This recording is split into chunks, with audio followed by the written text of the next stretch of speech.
जीव भगवान के श्री चरणों के पूर्ण आश्रित हो जाता है ना, तो भगवान उसे भंडार दे देते हैं। ऐसा ही एक लीला भगवान श्री कृष्ण जी, जब उनकी अवस्था बाल्य काल की थी, तो उस समय उस दिनों एक मालिन जो फल बेचने का काम करती थी, वो टोकरी में फल को लेकर के गोकुल में आई। घर घर जाकर के कहती, फल वाले आई है कोई फल ले लो, फल वाली आई है कोई फल ले लो। परंतु जिस द्वार पे वो जाकर के कहते, सभी कह देते नहीं, हमें फल नहीं चाहिए। इस प्रकार सुबह से लेकर दोपहर का समय होने को आया, बेचारे मालिन जो बहुत गरीब थे, अब वह दोपहर का समय जब होने को आया, तो मालिन भगवान को याद करके कहने लगी कि हे प्रभु, का आज मोको भूखो रहनु पड़ोगे का। जैसे ही भगवान को उसने याद किया, भगवान उस पे कृपा करके उन्हें अपने आंगन में बुला लेते हैं।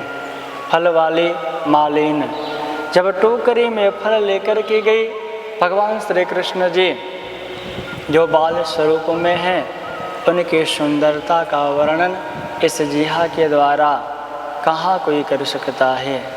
ऐसे श्याम सुंदर श्री कृष्ण उनके पास में आए और पास में आकर के उनसे फल मांगने लगे। मालिनी कहती है कि फल के बदले आप हमें कुछ ला कर के दीजिए, अनाज हो तो। भगवान कहते हैं कि तू कैसे फल वाली है रे, मेरी माँ तो मुझे माखन खिलाती है और उसके बदले मुझसे कुछ भी नहीं मांगती, और तू फल मुझे ला कर के दे रही है तो इसके बदले कछु मांग रही। ठहर जा, मैं कछु घर से लेकर आता हूँ। ऐसे ही श्याम सुंदर श्री कृष्ण गए और अपने हाथों में ओखल में धान कूटने के लिए रखा गया था, तो अपने छोटे छोटे हाथों में लेकर के उसे आने लगे। तो जैसे श्याम सुंदर श्री कृष्ण छोटे छोटे पगों से आगे बढ़ने लगे, अब मालिन के पास आते आते श्याम सुंदर श्री कृष्ण के हाथ से वो अनाज का दाना गिरता जाता, और मालिन के पास में जब आए, थोड़ा सा ही अनाज का दाना बचा, उसको मालिन को दे कर के कहते हैं, लो इतना ही बचा, और उनके गोद में जाकर के बैठ जाते हैं। जैसे ही श्याम सुंदर श्री कृष्ण मालिन के गोद में जाकर के बैठे ना, उन्हें परम आनंद की अनुभूति हुई। ऐसा लगा उन्हें परम खजाना कोई मिल गया हो। अब श्याम सुंदर श्री कृष्ण को सारा फल उठा कर के वो दे देती हैं, और टोकरी में थोड़ा सा जो अनाज का दाना था उसे रख कर के लेकर के आने लगती हैं।